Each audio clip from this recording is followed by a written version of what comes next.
YCP అధికారంలో ఉన్న 5 సంవత్సరాలు కూడా లా అండ్ ఆర్డర్ అనేది పూర్తిగా కంట్రోల్ తప్పింది. చివరికి పోలీసుల చేత కూడా బలవంతంగా వైసీపీకి తొత్తులుగా మార్చుకుని పని చేయించుకున్నారు. సరే, కొంతమంది వైసీపీ నాయకులకి కావాలని తొత్తులుగా మారితే కొంతమందిని భయపెట్టి బెదిరించి వాళ్ళకి కావాల్సిన పనులు చేసుకున్నారు. ఇదే క్రమంలో వైసీపీ నాయకుల అరాచకాలు చూడవచ్చు. చంద్రయ్య లాంటి టీడీపీ నేతలను గొంతు కోసి నడి రోడ్డు మీద చంపేసినా కానీ అడిగే నాదుడు ఉండేవాడు కాదు. లేదా డాక్టర్ని పిచ్చివాడిగా ముద్రేసి ఇష్టానుసారం వ్యవహరించినా అడిగేవాడు ఉండేవాడు కాదు. అలాగే దళిత డ్రైవర్ సుబ్రహ్మణ్యాన్ని డోర్ డెలివరీ చేసినా అడిగేవాడు ఉండేవాడు. గతంలో శిరోముండనం చేసినా అదేమని ప్రశ్నించినటువంటి వ్యక్తికి శిరోముండనం చేసినా అడిగేవాడు ఉండేవాడు కాదు. అంటే రాష్ట్రంలో అరాచకాలు ఏ స్థాయిలో పెరిగిపోయాయని చెప్పడానికి ఇవన్నీ చిన్న చిన్న ఉదాహరణలు. ఇలాంటివి ఇంకా చాలా ఉన్నాయి. అయితే అలాంటి గాడి తప్పినటువంటి లా అండ్ ఆర్డర్ను తిరిగి గాడిలో పెట్టడానికి చంద్రబాబు గారు అయితే తీవ్రంగా కృషి చేస్తున్నారు. దానిలో భాగంగా నిన్న తిరుపతిలో పోలీస్ కార్యాలయం ప్రారంభోత్సవం సందర్భంగా కొన్ని కీలక వ్యాఖ్యలు చేశారు. రాష్ట్రంలో ఎవరైనా సరే రౌడీయిజం చేస్తాం, గోండాయిజం చేస్తాం, ప్రజలను భయభ్రాంతులకు గురి చేస్తామంటే వాళ్లను రాష్ట్రం నుంచి బహిష్కరిస్తామని చెప్పి ఒక తీవ్ర హెచ్చరికనైతే జారీ చేశారు. ఇటీవల పవన్ కళ్యాణ్ కూడా మాట్లాడారు. ఎవరైనా సరే రాష్ట్రంలో రౌడీయిజం, గోండాయిజం చేసి భయపెట్టి బెదిరించాలి, వ్యక్తిగత స్వేచ్ఛకు నష్టం కలిగించాలి అనుకుంటే యూపీలో యోగి ట్రీట్మెంటే మీ అందరికీ కూడా గతిగా పడుతుంది. అలాగే రాజకీయంగా మేము ఒక నిర్ణయం తీసుకునే పరిస్థితికి మీరు తీసుకురావద్దు. ఎందుకంటే రాష్ట్రంలో ఉన్న రౌడీ షీట్లు, రౌడీలు, గోండాలు అందరి మీద ఏదైనా ఒక యాక్షన్ తీసుకోవాలని ప్రభుత్వం ఒక నిర్ణయం తీసుకుంటే ఏమైపోతారు వాళ్ళందరూ? సో అలాంటి పరిస్థితి తీసుకురావద్దు, మీరు అతి చేస్తే మీ చేతిలో రేఖలు మారుస్తామని చెప్పి ఒక తీవ్ర వార్నింగ్ కూడా ఇవ్వడం జరిగింది. సో ఇప్పుడు నిన్న చంద్రబాబు గారు, అలాగే గతంలో లోకేష్ గారు కూడా చెప్పారు, ఎవరైనా సరే మహిళల మీద కావచ్చు లేదా ప్రజల మీద కావచ్చు విచ్చలవిడిగా దాడులు చేస్తాం. ఈవెన్ సోషల్ మీడియాలో కూడా వైసీపీ సోషల్ మీడియా ఎంత బరితెగించిందో, ఎంత నీచంగా మాట్లాడారనేది మనందరికీ తెలిసింది. ఈవెన్ గతంలో సరే మిగతా నాయకుల మీద పక్కన పెట్టండి, చంద్రబాబు, పవన్ కళ్యాణ్, లోకేష్ మీద పక్కన పెట్టండి, వివేక హత్య కేసులో పోరాడుతుందని చెప్పి జగన్కి వరుసకు సోదరైనటువంటి సునీత మీద అత్యంత నీచమైన కామెంట్ చేశారు. ఈవెన్ షర్మిల జగన్మోహన్ రెడ్డికి వ్యతిరేకంగా ఆవిడ కాంగ్రెస్ పార్టీ అధ్యక్షురాలైందని చెప్పి షర్మిలకు వ్యతిరేకంగా నీచంగా పోస్టులు పెట్టారు.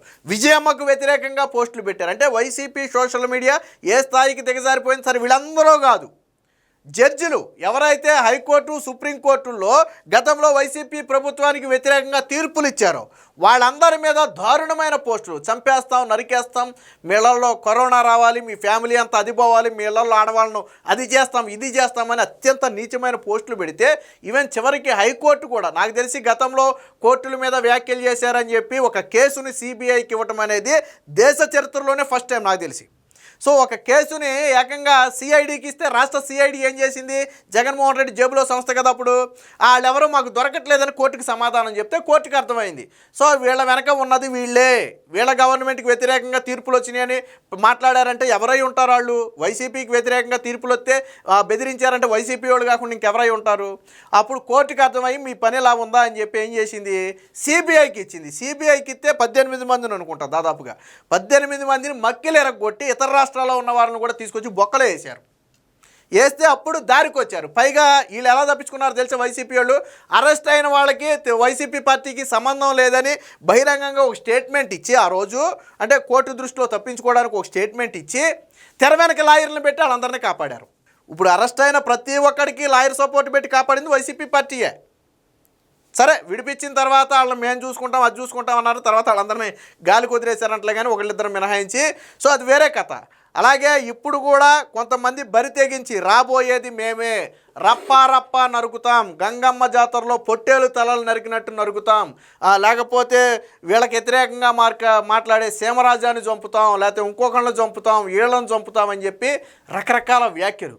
ఎవరైనా సరే ఇప్పుడు కూటమి ప్రభుత్వంకు అనుకూలంగా జగన్మోహన్ రెడ్డి గత పాలనకు వ్యతిరేకంగా మాట్లాడితే వచ్చిన తర్వాత నీ ఎంతు చూస్తాం, వచ్చిన 2 నెలల్లో నీ కథ తెలుస్తామని భయపెడుతున్నారు. సో దీన్ని కూటమి ప్రభుత్వం సీరియస్గా తీసుకుంది. అందుకనే చంద్రబాబు గారు ఒక స్ట్రిక్ట్ వార్నింగ్ ఇచ్చారు. ఎవరైనా సరే రాజకీయ ముసుగులో రౌడీయిజం, గోండాయిజం చేస్తాము అంటే మేము ఉపేక్షించే పరిస్థితి లేదు. అలాంటి వాడిని పూర్తిగా రాష్ట్రం నుంచి బహిష్కరిస్తాం, రాష్ట్రంలో అడుగు పెట్టకుండా చేస్తామని చెప్పి ఒక తీవ్ర వార్నింగ్. అంటే అరెస్ట్ అయితే ఏమవుద్ది, 4 రోజులు జైల్లో ఉంటాం, తిరిగి వస్తాం, వచ్చిన తర్వాత అది చేస్తాం ఇది చేస్తామని చాలామంది అనొచ్చు. సో ఇక దీనికంటే ముఖ్యంగా రాష్ట్ర బహిష్కరణ చంద్రబాబు గారు చాలా కఠిన ఓడినే వాడారు. సో ఇప్పుడు ఇదే ఆ చర్చనీయాంశంగా మారింది. దీనికి సంబంధించిన వార్త కూడా ఒకటి వచ్చింది, ఒకసారి చూద్దాం. రౌడీజం చేస్తే రాష్ట్ర బహిష్కరణే, రాజకీయ ముసుగులో నేరాలు చేస్తే ఊరుకోం, తిరుపతిలో నూతన పోలీస్ కార్యాలయం ప్రారంభించిన చంద్రబాబు. రాష్ట్రంలో శాంతి భద్రతల పరిరక్షణలో రాజీ పడే ప్రసక్తి లేదని ముఖ్యమంత్రి చంద్రబాబు అన్నారు. రౌడీజం చేసేవారిని రాష్ట్రం నుంచి బహిష్కరిస్తామని ఆయన హెచ్చరించారు. శుక్రవారం తిరుపతిలో నూతన జిల్లా పోలీసు కార్యాలయ భవన సముదాయాన్ని ప్రారంభించిన చంద్రబాబు మాట్లాడారు. కొందరు రాజకీయ ముసుగులో ఉండి రౌడీజం చేస్తామంటే ఊరుకునేది లేదని, సెటిల్మెంట్లు బెదిరింపులకు పాల్పడితే కఠినంగా వ్యవహరిస్తామన్నారు. అక్రమాలకు పాల్పడితే సొంత పార్టీ వారినైనా సరే జైలుకు పంపిన చరిత్ర తెలుగుదేశం పార్టీదని చెప్పి గుర్తు చేశారు. గత ప్రభుత్వంలో రాష్ట్రంలో శాంతి భద్రతలు పూర్తిగా క్షీణించాయని, తిరుమల పవిత్రతను కూడా దెబ్బతీశారని మండిపడ్డారు. రోడ్లు బ్లాక్ చేయటం, రప్పాలాడించడం ఏమిటో ఎవరికీ అర్థం కావటం లేదన్నారు. అలాగే చిత్తూరు జిల్లా బంగారుపాలెంలో మామిడికాయలు పోసి వాళ్ళే ట్రాక్టర్తో దొక్కిచ్చారు. ఏది మామిడి రైతుకు న్యాయం జరగట్లేదని చెప్పడం కోసం. అదొకటి. గుంటూరు జిల్లాలో జగన్మోహన్ రెడ్డి కాన్వాయ్ కింద అదే పార్టీకి చెందిన కార్యకర్త పడి మరణించిన సంగతి మనందరికీ తెలిసిందే.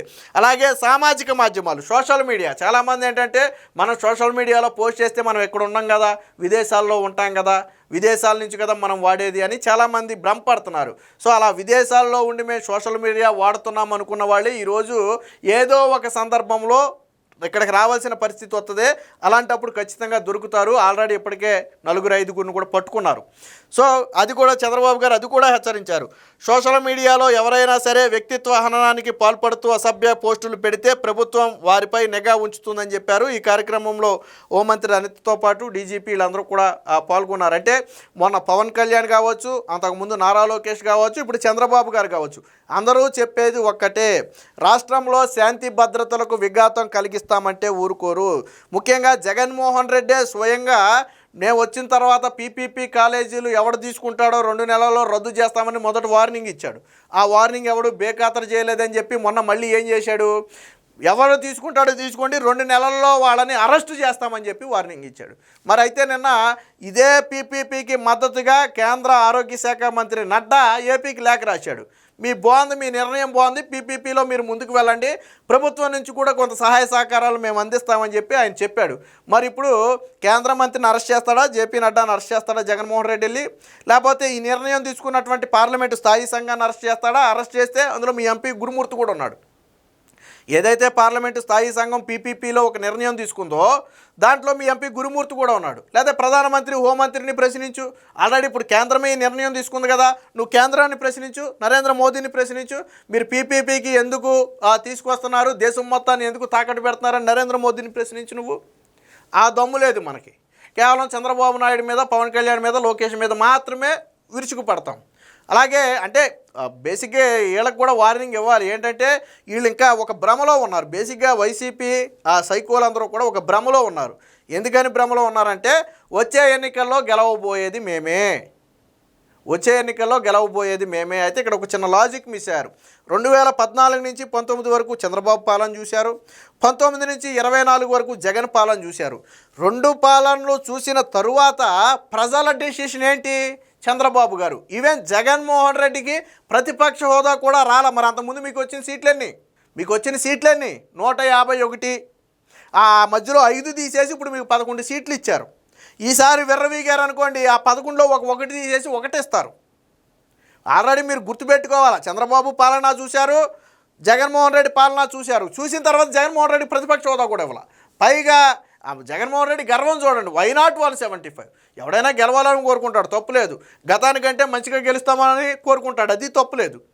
కానీ ఒక్క సీటు కూడా బయట ఎవరు గెలవరంట, మొత్తం మనమే గెలవాలంట. ఈడ్చి కొడితే, నేలకేసి కొడితే 11 సీట్లు వస్తే అసెంబ్లీకి వెళ్ళి చివరికి ప్రమాణ స్వీకారానికి వైసీపీ ఎమ్మెల్యేలు అడుక్కున్నారు. మీకు తెలుసో లేదు, ప్రమాణ స్వీకారం గవర్నమెంట్ ఫామ్ అయిన తర్వాత అసెంబ్లీలో ప్రమాణ స్వీకారం చేయాలి. ఆ ప్రమాణ స్వీకారానికి జగన్మోహన్ రెడ్డిని ఒక ఎమ్మెల్యేగా పరిగణించి ఆయన ప్రోటోకాల్ ఎప్పుడు వస్తే అప్పుడు తీసుకెళ్తారు. కానీ అప్పుడు వరకు తీసుకెళ్తే వీళ్ళకి అవమానం అని చెప్పి ముఖ్యమంత్రితో పాటు ఉప ముఖ్యమంత్రితో పాటు స్పీకర్ వీళ్ళ ప్రమాణ స్వీకారాలు అయిన తర్వాత ప్రయారిటీ ఆర్డర్లో 3, 4 ప్రయారిటీ ఆర్డర్లో పెట్టమని వాళ్ళు అడుక్కుంటే అప్పుడు వాళ్ళు ప్రయారిటీ ఆర్డర్లో పెట్టారు. ఒకటి. రెండోది కాన్వాయ్, ప్రతిపక్ష హోదా ఉంటే కాన్వాయ్ బ్లాక్ వరకు వెళ్ళొచ్చు లోనికి. జగన్మోహన్ రెడ్డికి ప్రతిపక్ష హోదా కూడా లేకపోవడంతో కాన్వాయ్ అందరు ఎమ్మెల్యేలాగా బయట పెట్టేసి నడుచుకుంటూ లోనికి వెళ్ళాలి. మళ్ళీ దానికి ఒకసారి అడుక్కున్నారు. అప్పుడు పయ్యావుల కేశవే చొరవ తీసుకుని సరే ఏదైనా పర్లేదని చెప్పి పయ్యావుల కేశవే లోనికి వెళ్ళడానికి చంద్రబాబు గారిని ఒప్పించి కాన్వాయ్ని లోనకి పంపడానికి ఒప్పించారు. మీకు ఇవన్నీ తెలియకపోవచ్చు, తెలుసుకోండి ఒకసారి. జగన్మోహన్ రెడ్డి ప్రమాణ స్వీకారాన్ని చంద్రబాబు గారు ముందు చేయించారు అడుక్కుంటే. అదే జగన్మోహన్ రెడ్డి కాన్వాయ్ని లోనికి వెళ్ళడానికి చంద్రబాబు గారు అనుమతి ఇచ్చారు అడుక్కుంటే. అది మీ చరిత్ర. మీరు ఎక్కడి నుంచి ఎక్కడికి పడిపోయారో గుర్తుపెట్టుకోండి ఒకసారి. కానీ ఇంకా గెలవాలని కోరుకోవడం తప్పు కాదు, కానీ గెలిస్తే చంపేస్తామన్నారు. ఈయనేమో చంద్రబాబు గారేమో నేను వస్తే ఉద్యోగాలు ఇస్తాను లేదా అభివృద్ధి చేస్తానని నేను చెప్తుంటే, అమరావతి కడతా పోలవరం కడతానని నేను చెప్తుంటే, నువ్వు ఏం చేస్తావో చెప్పకపోగా నేను వచ్చిన తర్వాత ఆళ్ళను చంపుతాను, నేను వచ్చిన తర్వాత ఏళ్ళను నరుకుతాను, నేను వచ్చిన తర్వాత ఈ కంపెనీలు ధరిమేస్తా, ప్రజలు ఎందుకు నమ్ముతారు మళ్ళీ? అంటే జగన్మోహన్ రెడ్డి సైకలాజికల్గా కూడా కొంచెం ఇబ్బంది పడుతున్నాడు, అది అర్థమవుతుంది. సో ఏది ఏమైనా మొత్తంగా రాష్ట్రంలో అరాచకాలు సృష్టించాలనుకున్న పార్టీ ముసుగులో రౌడీయిజం, గూండాయిజం చేసి ప్రజాస్వామ్యానికి ఇబ్బంది కలిగించాలి, లా అండ్ ఆర్డర్ను దెబ్బతీయాలని ఎవరైనా ప్రయత్నం చేసినా కూటమి ప్రభుత్వం అయితే సహించే పరిస్థితిలో లేదు. అందుకు ఉదాహరణే ఇటీవల పవన్ కళ్యాణ్ వ్యాఖ్యలు కావచ్చు, ఇప్పుడు చంద్రబాబు గారి వ్యాఖ్యలు కావచ్చు. కూటమి ప్రభుత్వం సీరియస్గా వ్యవహరిస్తుంది. ఖచ్చితంగా ఎంతటి వ్యక్తినైనా సరే, నేను మాజీ మంత్రినో మాజీ ఎమ్మెల్యేనో మాజీ ఎంపీనో ఎవడైనా కానీ ఎంతటి వ్యక్తి మీద అయినా సరే కఠిన చర్యలు తీసుకుంటామనే ఒక బలమైన వార్నింగ్ని అయితే నిన్న చంద్రబాబు గారు ప్రజల్లోకి ఇచ్చారు.